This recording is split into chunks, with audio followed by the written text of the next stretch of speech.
Hello and welcome to the first podcast from Gate Theater in Chiang Mai, Thailand, where we're going to be bringing you news and interviews about productions at the Gate Theater.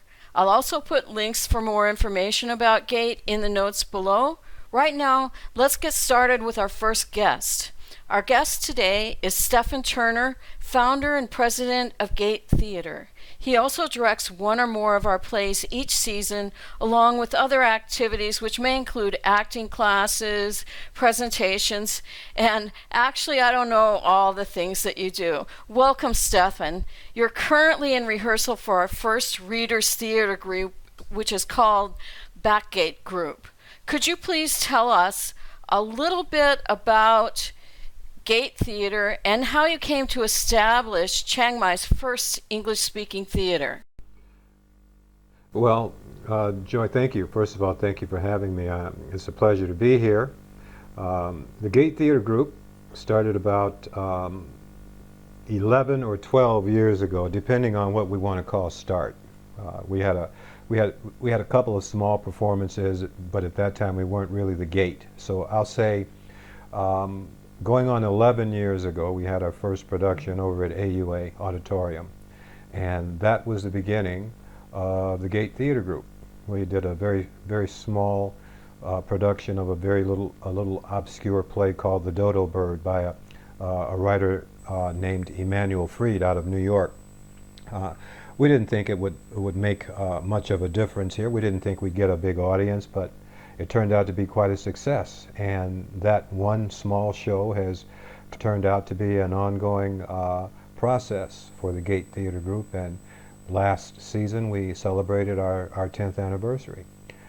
And we're about to start up our 11th season in October. But before we actually open the season, we've got a Readers Theater project coming up of a play called The Amen Corner by James Baldwin.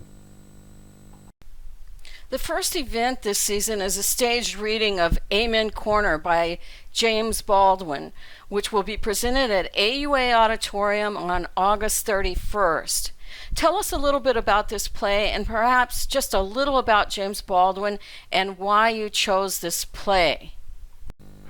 Well, James Baldwin has for a long time been one of my very favorite writers.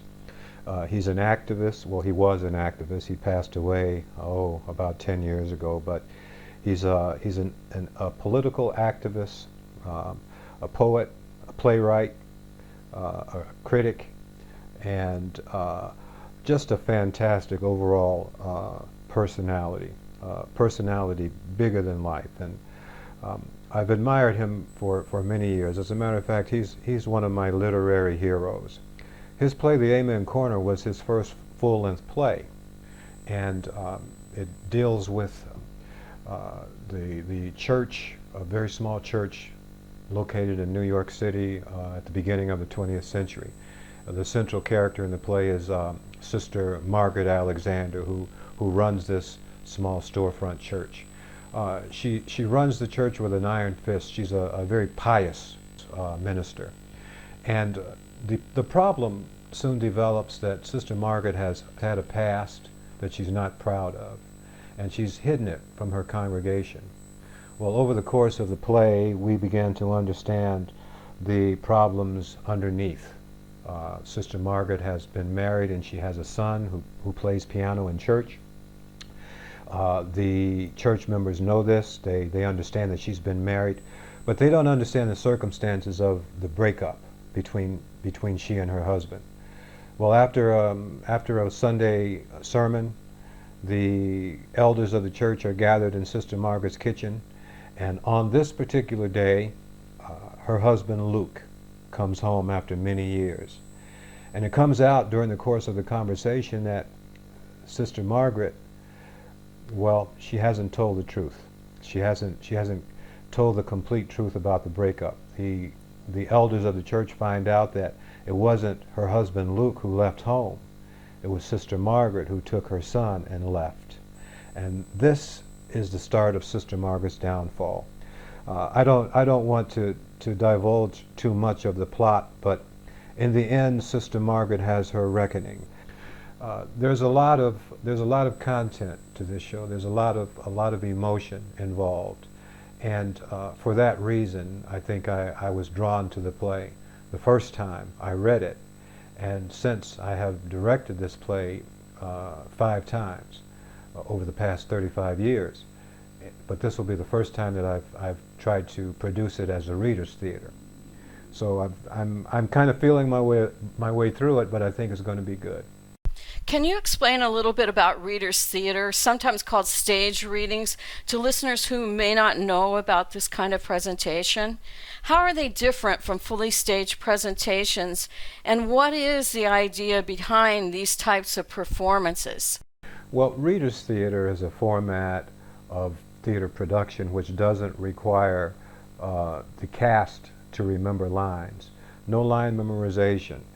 And it first started after World War II, when the facilities and the materials and everything that was needed to produce a fully staged show weren't readily available. And so people began to read plays. Traditionally, you would see the cast of a show on stage, many times dressed in black, sitting on stools with a music stand in front of them, which held the script. And they would use their voices and facial expressions and body language to convey the characters and tell the story. So it's basically not changed very much. However, these days, many times you will see stage readings done with a bit of movement, a bit of costuming to help with suggesting characters. Sometimes there's music in the background, and also sound effects. So with our production of the Amen Corner, we do some of that. We have some bits and pieces of costuming. We have some stage movement, because the play takes place in 3 places. All of these places are inside of the building where Sister Margaret has her church. For example, the church is on the 1st floor, and her living quarters are upstairs. So all of the locations happen in the same building, either the sanctuary, the kitchen, or a small bedroom. And so I plan to move the action a bit around from place to place in order to break up the action, to have space between the scenes. We're working with it, and I think it's going to turn out pretty good. What would be some advantages for actors doing staged readings? For example, a newcomer to theater compared to an experienced actor?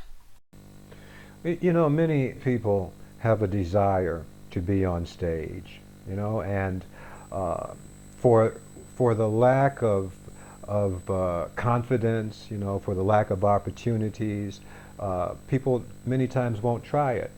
So readers' theater takes away a lot of the apprehension that comes along with being in a stage production and having to memorize lines and then go on stage and be in front of an audience and have to go through with all the business of being on stage. Whereas in readers' theater, the burden of memorization is gone. Actors get to hold the scripts in their hands and move through the show without the fear of forgetting lines. It's also very helpful to me as a director when choosing a play, because I get a chance to see the play or hear the play before we actually put it on stage for performance, which is the plan for the Amen Corner.